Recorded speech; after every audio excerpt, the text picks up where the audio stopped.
Good evening, Shortcuts. This is Stephen here with the first of two lists. This list being the classic rock list.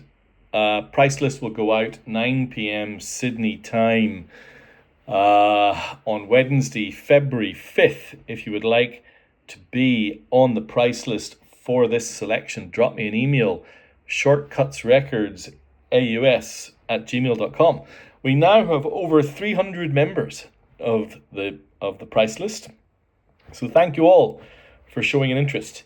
Now, for the next 6 weeks, I'm going to keep reinforcing this message. We have our first inaugural, or the inaugural Shortcuts sponsored Northern Beaches Record Fair will take place on Sunday, March 16th at the Hotel Staying in Manly. I'll be sending out some details in emails, so please register your interest. Let's try and make it a success. All right, this is the classic rock list. I've got some interesting records to start with. You're going to know most of them. And I've got a whole bunch of Shortcuts classics toward the end. Shortcuts classic, or Shortcuts royalty, defined as a record that more than 40 of us have in the club. And there are 3. I think, maybe even 4. I'll have to double check when we get there. But here we go. Let's get started. Actually, the opening record of this week's classic rock list is here because it's a record I love. But also, this is the first time I have ever had the Japanese first press of the Beatles' Rubber Soul. Not only is it the Japanese first press, it is the Japanese red translucent vinyl press, OP7450. A few things about the record before I show you some details on the pressing itself. Obviously, Rubber Soul is probably the key transitional album in the history of the Beatles. This is the first record where George Martin really takes a hand in the production. And you can tell, whether it be, the sitar on Norwegian Wood or the harpsichord on In My Life, which is one of my favorite Beatles tracks. This is the album where the transition from pop superstars to kind of, psychedelic visionaries begins. And of course, with Revolver, it accelerates, and with Sgt. Pepper, it hits its kind of zenith. And then White Album and Abbey Road, and to a certain extent Let It Be, are kind of transitioned back almost to more traditional sounds. But this is the record, the pivot record, I think, in the career of the Beatles. And therefore, it is always a really special one to me.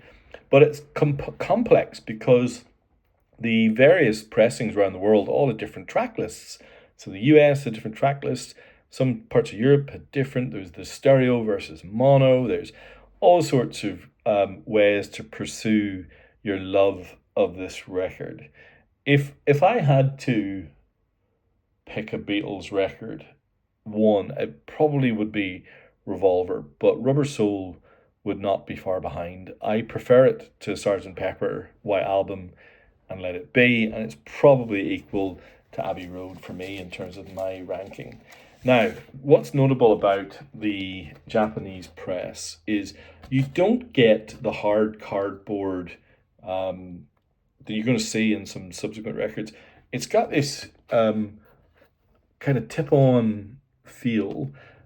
From what reading through reviews of and kind of looking at some of the comments about this record, a lot of because it's so glossy, a lot of this is rippled over time, but this copy is beautiful. Can you see the gloss? It's absolutely beautiful. It comes with the original sleeve,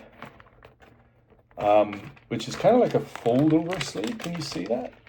It folds over when the record goes in.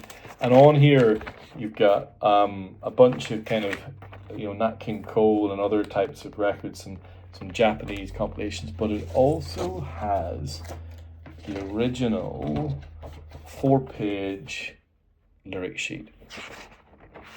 So it's pretty fabulous. I don't know. I debated long and hard about keeping this one, but I know there are some really big Beatles fans out there. And this translucent red vinyl is in lovely shape. It really is. Can you see through? Yeah. Lovely. All right. Well, as I said, a pretty obvious kickoff record this week. If anyone wants to see more or hear more on this record, drop me a line, shortcutsrecordsaus@gmail.com. All right, a couple of weeks ago, I went to the early screenings of A Complete Unknown, the James Mangold, now Oscar-nominated movie about the early years of Bob Dylan in New York City, starring Timothée Chalamet and others. I thoroughly enjoy the movie. It's a conflation of a number of things. So, you're going to be, for those of you who know your Bob Dylan lore, you're going to be a bit surprised at how some of the key stories of his transition from folk to electric get conflated, and I'm not going to give anything away. But it's a beautiful thing, and of course, the playing and singing of the likes of Edward Norton and Timothée Chalamet, who learned guitar for this part. This movie was supposed to have been made a while ago, and he continued his guitar lessons, and now is really good. And it's just phenomenal. His singing, he doesn't try and copy Dylan. He just has his own voice, his own version, and it's got some beautiful scenes. I really liked it. And then by complete happenstance, it's quite nice that the Japanese first press of Blonde on Blonde turned up in the box this week. Just a lovely, lovely sleeve. Now, this is the hard cardboard sleeve, and it's the, obviously, double LP, complete with the lyrics sheet. If you don't have a Dylan, this is the copy I have on my shelf, and I enjoy it very, very much. I think that it's interesting. Yeah, actually, the sleeve of this, I just want to do a little contrast with the rubber sole. You'll notice in the rubber sole, you've got the elongated faces. So this was a kind of production, I don't know if you call it a defect, I don't know if it was deliberate or not, but the faces are just slightly elongated. You can really see it here in George's jawline. That kind of contrasts a little bit to just the elongation of Dylan standing with his, kind of scarf and trench coat. Just really, really, really, really cool stuff. And they do a really nice job in the movie of showing how he recruited the musicians that would effectively change his life and move him from being a folkie into something very, very different indeed. And I love the scene with Al Cooper, and I'm not going to say anything more than that. All right, now this one I've had before, but not for a really long time, and then the next record to come I've never had. So this is Queen News of the World, and like Bob Dylan, this is also a fold-out hard cardboard kind of extravaganza, but the inside is just spectacular. I've always loved that gatefold. Such a confident record, We will rock you. We are the champions, kicking things off. I think that there's confidence to this record. This is a band that were clearly enjoying being in each other's company and enjoying the roller coaster that they were on. And this album's just fun. Freddie Mercury's really finding his voice on this record. Just extraordinary, singing. Roger Taylor, Spread Your Wings, It's Late. Brilliant songs that aren't on any of the Queen greatest hits, but are as good as anything on Queen's greatest hits.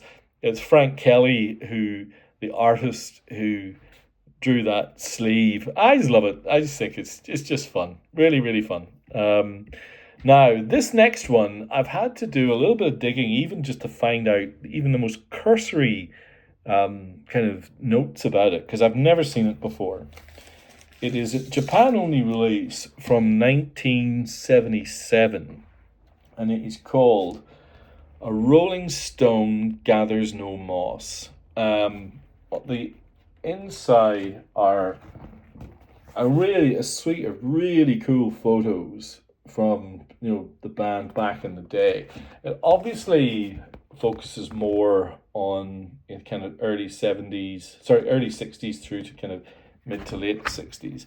And on the back, you can see the track list. Now, the track list is 26 songs, including notes like this. I Want to Be Loved, Nanker Pledge, 1 minute 52. I Want to Be Your Man, a cover version of the early Lennon-McCartney Beatles song, 1 minute 43. Stoned, Poison Ivy, 2 versions of it. From what I can tell, this is a compilation of all of the singles, but also all of the non-album tracks from their kind of 63 through to kind of 66, 67. By the time you get toward the end, Who's Driving Your Plane, We Love You. We Love You is, I think, a complete hidden gem in the Rolling Stones canon. Child of the Moon, I'm Free, of course, which became, kind of a trippy cover version hit. Who was it that did I'm Free? Was it The Farm in the UK in the 90s, or maybe even late 80s? So it's really, really interesting 2 LP compilation on the original London label. I see it going for completely silly money on eBay, etc., but that won't be the case for you folks. Again, if anyone wants to know more, see more about that record, ping me. All right, now we're going to pivot to something completely different. We've been looking at kind of classic 60s rock, a bit of 70s. Now we are going to go full bore into the 80s. I love this record. This is Porcupine by Echo and the Bunnymen. 1983, probably the first, like in the same way that News of the World kicks off with We'll Rock You and, We Are the Champions. This album kicks off with The Cutter and then Back of Love, which I think is one of the great 1-2 punches of the 80s. Really beautiful sleeve. I was reading up just before talking to you all about this. I was looking at some of the reviews at the time. There's the insert. Kind of obviously the whole thing is icy and cool. Even the sleeve, is all about cold and distance and isolation. And the reviews were lukewarm. Really not an album that grabbed the lyrics or the public at the time, which is now in retrospect mystifying. I think it's their best. I mean, Heads Will Roll, another completely great record. There is an intensity to Ian McCulloch, and maybe Ocean Rain is a little bit more palatable, but this record was really influential. I remember back in the day reading notes from, people like, reading about, what are they called?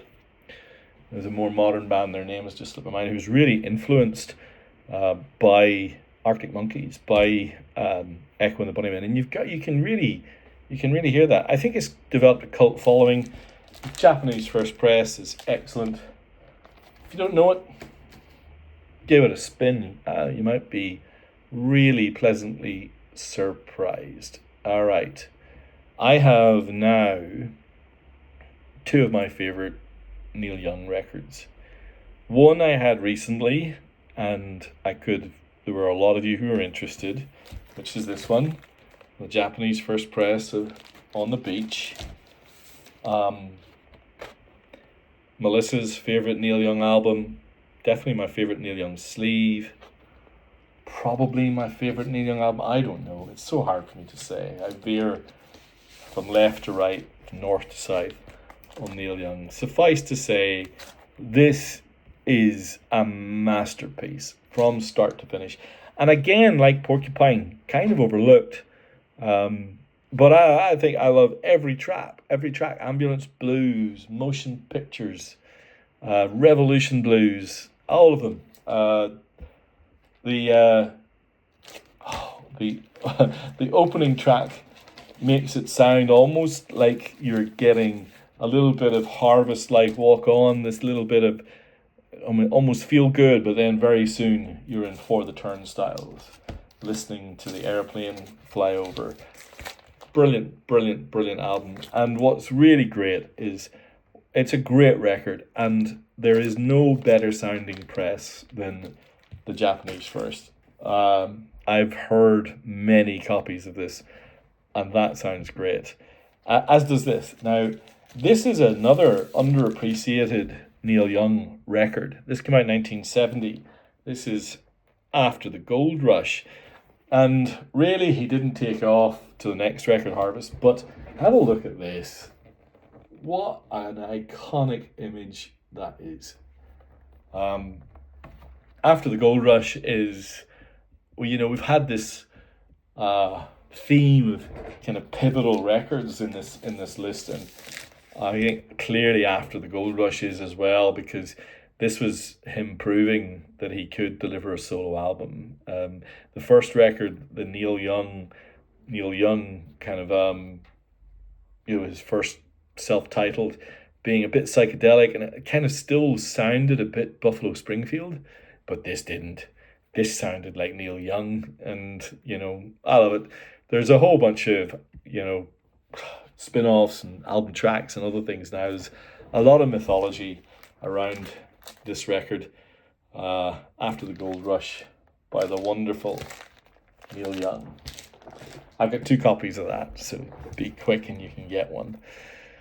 All right, next we have something very different. A very dear friend of mine and member of this group is going through a songwriting course with this person as we speak, Brian Eno. This is Music for Films. There's the sleeve. This is the Japanese first press, 1978. Really playful kind of sonic tapestry. I played side 1 earlier, and Melissa was like, "What is this SH1T?" I was like, "This is really cool." It's like synthesizer and tape loops, and Brian Eno doing what Brian Eno does in unconventional recording techniques, lots of space and warmth. Obviously an electronic kind of arbiter of the truth in terms of how people should be thinking about this new form of music. And these records are sought after for a reason, because they're really odd and idiosyncratic things that have true moments of beauty. Obviously, this highly influenced the likes of the FX Twin, William Basinski. He then teamed up with Harold Budd shortly after. There's a whole bunch of things. I even think about this record in the week that David Lynch died, because there were stories that Eno and Lynch were going to get together, and it's never really happened, I guess, and I think it's a shame. They were cut from the same cloth. I love it. It's great. All right, one other thing before we get into some of the Shortcuts royalty. A couple of things. In fact, this record is also a highly influential record. Bands like Sonic Youth have cited this record.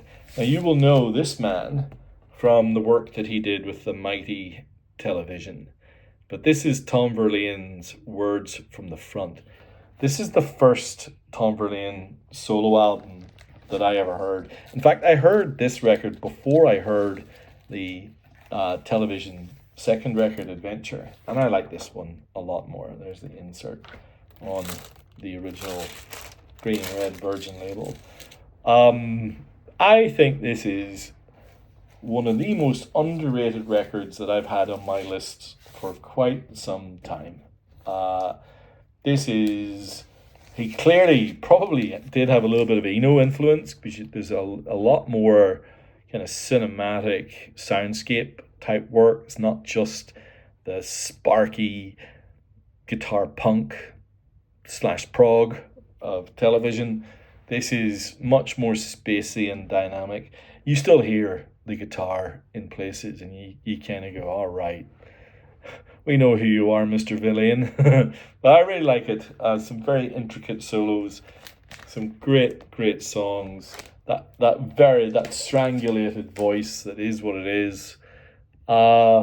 Explores similar themes to Porcupine in many ways. You know, kind of isolation and words from the front. Kind of sounds like it is. I like it a lot. Okay, now here's something very different. This is an album called Timely by ANRI. This is the Japanese first press, complete with Obi. Now, what I suspect is that if there are a few of you watching who are city pop fans, you probably just jumped out your seat, because this is one of the most kind of dazzling examples of that frothy, fun blend of funk and pop that was Japanese city pop.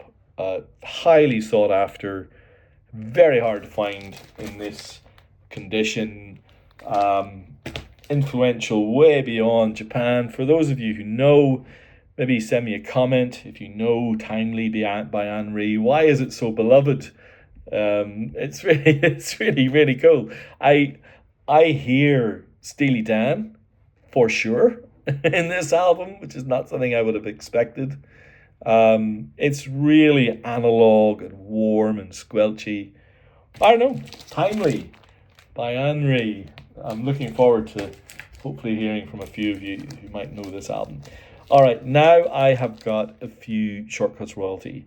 In order of number of copies sold within the club, I have the Japanese first press of Setting Suns by The Jam. I'm on a bit of a Paul Weller kind of trip at the minute for all sorts of reasons. Spee, I'm working with one of you all to do a trade that means that I'll pick up hopefully soon some copies of Wildwood and Stanley Road, two records from my youth, or not my youth, but my 20s that I love very much. But you know, when you're talking Eaton Rifles, Burning Sky, Wasteland, it's a great record. And as I've said over and over, and as many of you have agreed, Japanese, The Jam is supreme. Okay, this is next. Now this one is probably just because I push it and grab copies of it every time I can.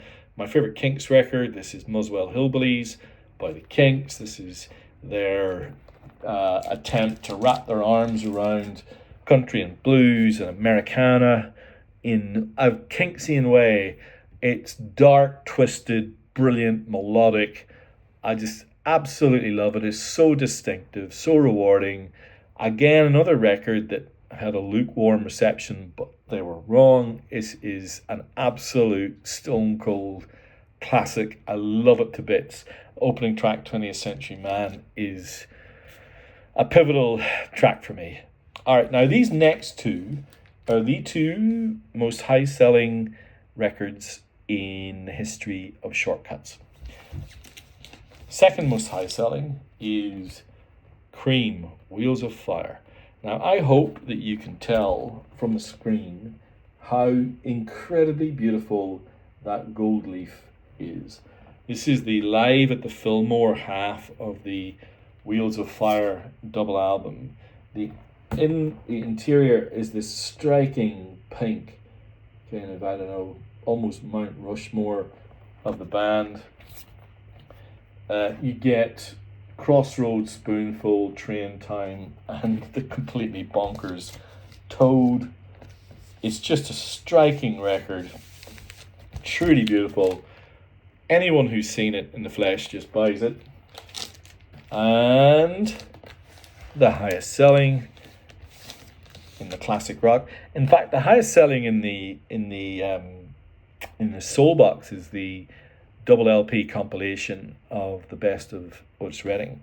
But in the Rock and Pop box, it's this, the Japanese first press of MJ's Thriller, complete with completely mad posters and stories and lyric sheets and the inexplicable tiger on his knee. It's all there, plus the really odd illustrations that he did himself. I don't know. What an odd man, but what a brilliant record. Shout out to Quincy Jones on that one as well. There you have it, the classic rock, pop, and city pop list this week. Hope you enjoyed the video. As always, leave me a comment. Anyone's got any questions, please tell me more about Timely by ANRI or any Neil Young stories. If you would like to be on the price list, drop me an email, shortcutsrecords@gmail.com, and come to my record fair. Thanks everyone. Bye.